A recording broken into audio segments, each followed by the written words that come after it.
Hello students, हमारा जो chapter चल रहा है वो है कंपाउंड इंटरेस्ट। हम कंपाउंड इंटरेस्ट के ऊपर जो एग्जांपल्स हैं वो कर रहे हैं।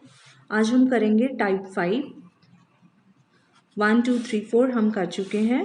इसमें है डिटर्मिनेशन ऑफ टाइम और पीरियड ऑफ इन्वेस्टमेंट। इसमें आपको बाकी चीज़ें दी गई होंगी, मतलब प्रिंसिपल भी, अमाउंट भी, रेट ऑफ इंटरेस्ट भी। बस आपको उसके अकॉर्डिंग टाइम फाइंड आउट करना है, right. So example number 14 in your book, in how many years will a sum amount to 2.5 times itself at 9% per annum compound interest, right? In how many years will a sum amount to, कितने समय में एक money अपने का 2.5 times हो जाएगी 9% per annum compound interest rate of interest पे, right. हाँ जी, so let principal be P rupees, right. हम क्या चाहते हैं कि अमाउंट कितना हो जाए इसका 2.5 times, that is 5/2 times p. We want it to be this, right? And what is our rate of interest is 9% per annum, right? ठीक है, so what is the formula? A is equal to p times 1 plus r upon 100 raised to t. ठीक है, t हमें निकालना है, बाकी चीजें हमें पता है. It is 5/2 times p. It is 1 plus r upon 100. R is 9 upon 100 raised to t. P और p cancel. So what do you have? 5/2 is equal to 1.09 raised to t. ठीक है, so it means 2.5 is equal to 1.09 raised to t. ठीक है, यहाँ से हमने t की value निकालनी है. So you take log both sides. Log of 2.5 is t times log of 1.09. ठीक है, means t is equal to log of 2.5 divided by log of 1.09. ठीक है, इसको सॉल्व करके आपके पास आ जाएगा 10.64. ठीक है, so what is t? It is 10.64 years. ठीक है, अगर आपको क्वेश्चन में ये पूछा गया हो कि what is the minimum time which is required so that amount becomes bigger than 5/2 times itself, then you will take t to be 2 years. ठीक है, तो आपने इसको इसका जो है मतलब इसके नियरेस्ट जो इंटीजर होगा इससे बड़ा, लीस्ट इंटीजर ग्रेटर देन और इक्वल टू 1.64 वो लेना है. t इक्वल टू 2 ईयर्स आ जाएगा, लेकिन यहाँ पे आपको एग्जैक्ट पूछा गया है तो यही रहेगा, right. Next, example number 15. It says, in how many years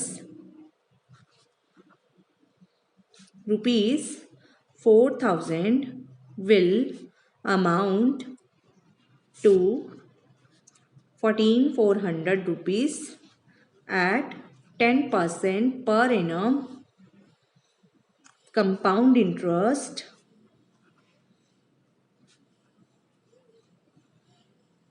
payable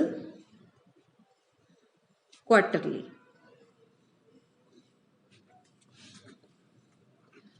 कितने सालों में जो अमाउंट है 4,000 की वो इतनी हो जाएगी 14,400, 10% per annum and compound interest is compounded quarterly, right.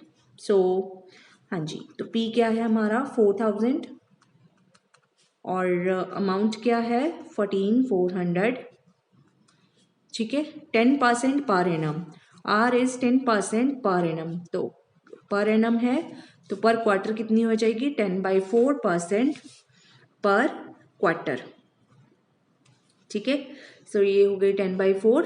अब हमें आप देख सकते हैं जो ईयर्स आएंगे वो हमारे पास आएंगे क्वार्टर्स में, उसको हम ईयर्स में कन्वर्ट करेंगे.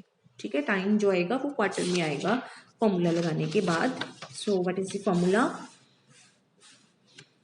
A is equal to P times 1 plus R upon 100 raised to T, where T is T quarters. ठीक है, तो ये मत लिखना भूलिए. सो अब यहाँ पे वैल्यू पुट कर देते हैं. It is 14, 400, 4000, 1 plus 2.5 by 100 raise to T. So ये बन जाएगा आपका 144, that is equal to 40 times 1.025 raise to T. तो ये बन जाएगा आपका 3.6 1.025 raised to t. Take log both sides. What you have? Log of 3.6 is t times log of 1.025. That is, t will be equal to log of 3.6 divided by log of 1.025. इसको solve करके आपके पास आ जाएगा 52. ठीक है, तो ये क्या आएगा? 52 quarters.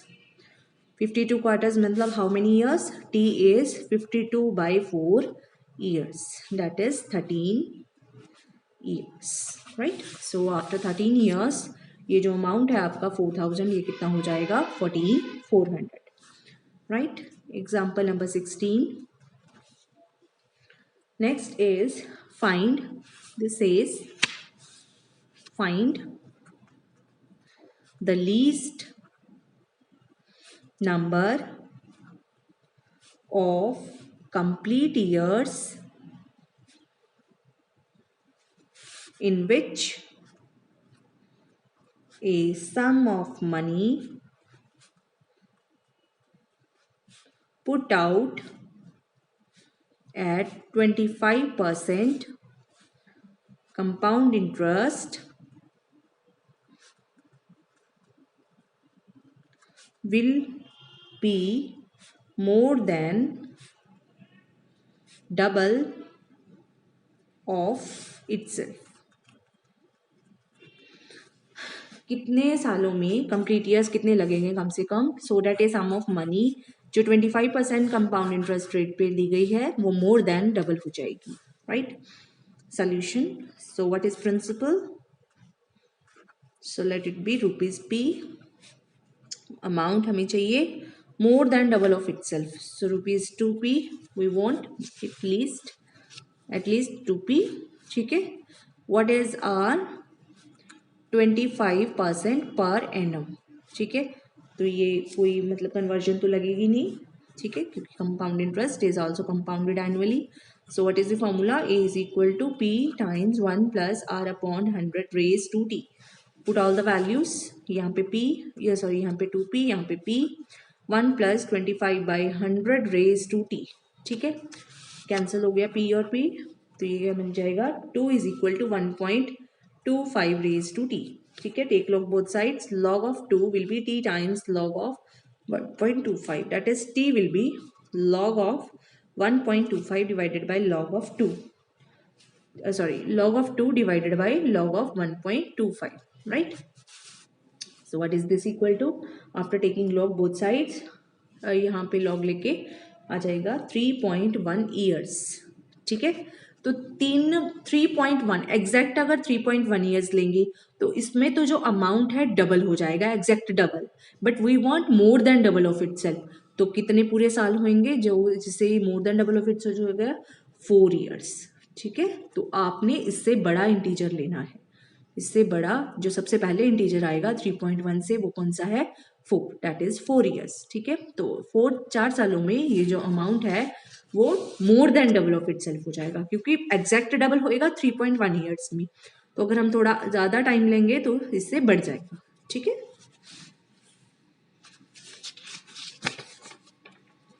Next question.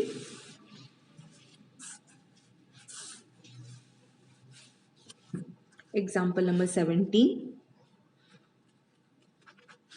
It says a sum of money doubles itself at compound interest in 15 years.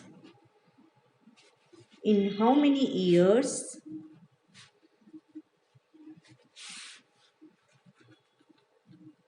will it become 8 times.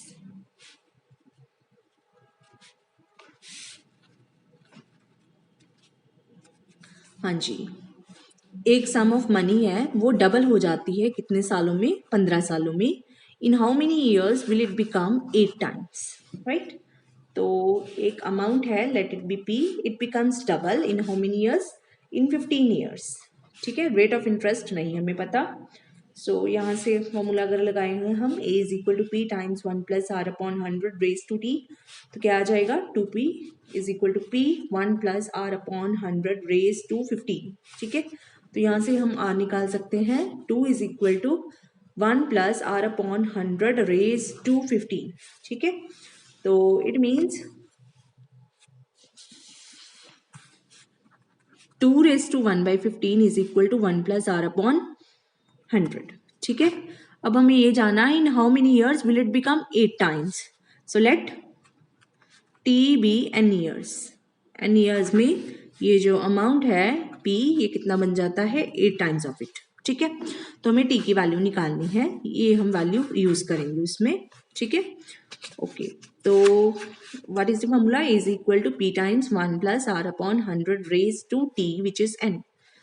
P is 8p, P 1 plus R upon 100 raised to n।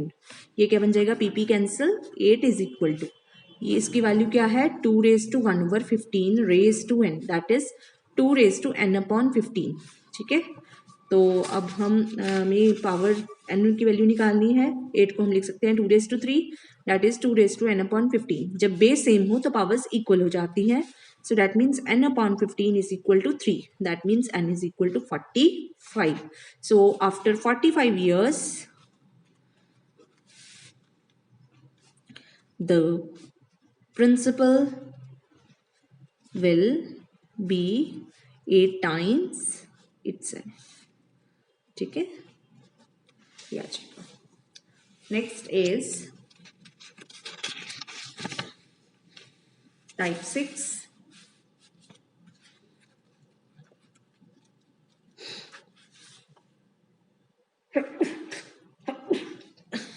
Determination of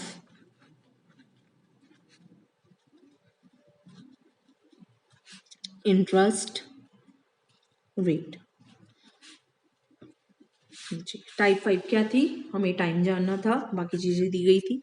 अब हमें time दिया होगा, अब हमें interest rate पता करना है, right? Example number 80, eight what rate percent will ₹1000 amount to ₹1500 in 12 years at compound interest। so बिल्कुल सिंपल सा है क्वेश्चन। ठीक है, so what is P? 1000 rupees. What is A? 1500। What is T? 12। ठीक है, at what rate percent? R हमें पता करना है। ठीक है, सो बाकी चीजें पुट कर देते हैं। What is the formula? A is equal to P times 1 plus R upon 100 raise to T, तो ये बन जाएगा 1500, that is equal to 1000, 1 plus R upon 100 raise to 12।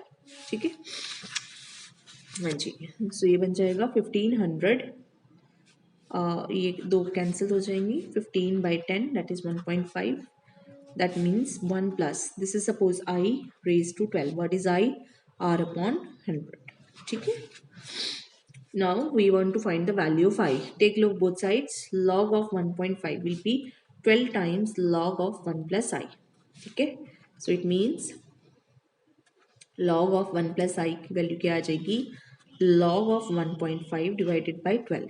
ये वैल्यू सॉल्व करके ये आ जाएगा आपके पास 0.0147। ठीक है, सो 1 प्लस आई किसके बराबर आ जाएगा? Antilog of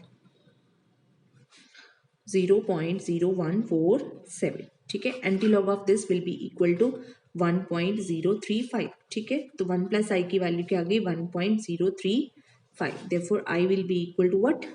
1.035 minus 1 which is 0.035। ठीक है। सो यहाँ से आर की वैल्यू क्या आ जाएगी, आई क्या है हमारा आर अपॉन 100, ये किसके बराबर आ गया 0.035, therefore R will be equal to what 3.5। So what is rate of interest 3.5%। Is it clear? तो इस तरह से आपने इसके क्वेश्चंस करने हैं। एक क्वेश्चन और कर लेते हैं, example number 19। It says a sum compounded annually becomes 25/16 times itself in 2 years. Determine the rate of interest per annum.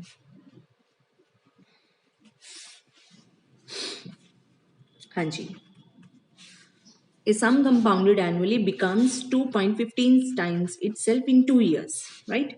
So P, let principal, BP, what is amount 25/16 times P, कितने सालों में 2 years में। Determine the rate of interest, R we have to find out, ठीक है। So 25/16 times P is equal to P times 1 plus R upon 100 raise to 2, PP cancel. So what is this 25/16 is equal to 1 plus R upon 100 raise to 2। यहाँ से तो directly निकल रहा है because this is a 2 power of something, it is 5/4 raise to 2, ठीक है। हाँ जी, जब पावर सेम हो तो बेस इक्वेट हो जाते हैं। 5/4 is equal to 1 plus R upon 100। So it means R upon 100 is 5/4 minus 1 which is 1/4, ठीक है। So what is R 100 upon 4, it is nothing but 25। So what is rate of interest 25%। Clear? हाँ जी, आगे की example जो miscellaneous problems हैं, इसमें जो है मिक्स टाइप की प्रॉब्लम्स होंगी, ये हम अगले लेक्चर में करेंगे। Okay, thank you.